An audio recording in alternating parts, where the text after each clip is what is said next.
Hello बच्चों, let us read this question. This question says which of the following on reductive ozonolysis will give only glyoxal. सो इस question में कहा गया है कि इनमें से किस कंपाउंड का जब हम रिडक्टिव ओजोनोलिसिस करेंगे तो उससे हमें केवल ग्लायोक्सल एज अ प्रोडक्ट मिलेगा. सो इस क्वेश्चन को सॉल्व करने के लिए जो की कॉन्सेप्ट रिक्वायर्ड है हमारे पास वो है यहाँ पे कॉन्सेप्ट ऑफ रिडक्टिव ओजोनोलिसिस. सो अगर हम देखें तो हमारे पास ऑप्शन ई में इथिलीन गिवन है यानी कि CH2 डबल बॉन्ड CH2. सो जब हम इसकी रिडक्टिव ओजोनोलिसिस करेंगे यानी कि O3 जिंक स्लैश H2O के साथ रिएक्शन, तो यहाँ पे हमारे पास ये डबल बॉन्ड ब्रेक होगा और फॉर्म होगा HCHO और साथ में HCHO, यानी कि 2 मोल्स ऑफ फॉर्मल्डिहाइड यहाँ पे फॉर्म होंगे. सो ऑप्शन ए इनकरेक्ट हो जाएगा क्योंकि हमें ग्लायोक्सल एज अ प्रोडक्ट चाहिए.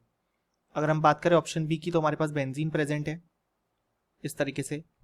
सो जब बेंजीन का रिडक्टिव ओजोनोलिसिस होगा तो यहाँ पे सारे डबल बॉन्ड ब्रेक होंगे इस तरीके से और हमारे पास यहाँ पे प्रोडक्ट फॉर्म होगा 3 मोल्स ऑफ दिस कंपाउंड, क्योंकि यहाँ पे सिमेट्रिक स्ट्रक्चर है और इसी कंपाउंड को हम ग्लायोक्सल बोलते हैं. सो यहाँ पे ऑप्शन बी बिल्कुल करेक्ट होगा क्योंकि इसके रिडक्टिव ओजोनोलिसिस से केवल ग्लायोक्सल प्रोड्यूस होगा. अब अगर हम यहाँ पे ऑप्शन सी देखें तो ऑप्शन सी में हमारे पास यहाँ पे टॉलिन गिवन है जिसका स्ट्रक्चर होता है कुछ इस तरीके से. सो यहाँ पे बेंजीन सेगमेंट प्रेजेंट है और CH3 अटैच्ड है. सो यहाँ पे जब इसका रिडक्टिव ओजोनोलिसिस होगा तो ये डबल बॉन्ड यहाँ पे ब्रेक होंगे और हमारे पास यहाँ पे 2 मोल ग्लायोक्सल के फॉर्म होंगे, यानी कि इस तरीके से यहाँ पे ये 2 मोल ग्लायोक्सल फॉर्म होंगे. लेकिन अब एक डिफरेंट कंपाउंड फॉर्म होगा क्योंकि यहाँ पे मिथाइल ग्रुप एक्स्ट्रा आ चुका है बेंजीन में. सो दूसरा कंपाउंड जो फॉर्म होगा वो होगा कुछ इस तरीके से यहाँ पे, और यहाँ पे मिथाइल ग्रुप अटैच्ड है, यानी कि बेसिकली हमारे पास 2 मोल्स ग्लायोक्सल और 1 मोल मिथाइल ग्लायोक्सल फॉर्म होगा.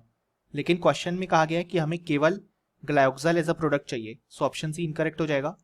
ऑप्शन डी में हमारे पास एसिटिलीन गिवन है, ये भी करेक्ट है क्योंकि यहाँ पे एसिटिलीन यानी कि CH ट्रिपल बॉन्ड CH का जब हम रिडक्टिव ओजोनोलिसिस करेंगे तो हमारे पास प्रोडक्ट में हमें यहाँ पे glyoxal that is this product यहाँ पे ये हमारे पास फॉर्म होगा.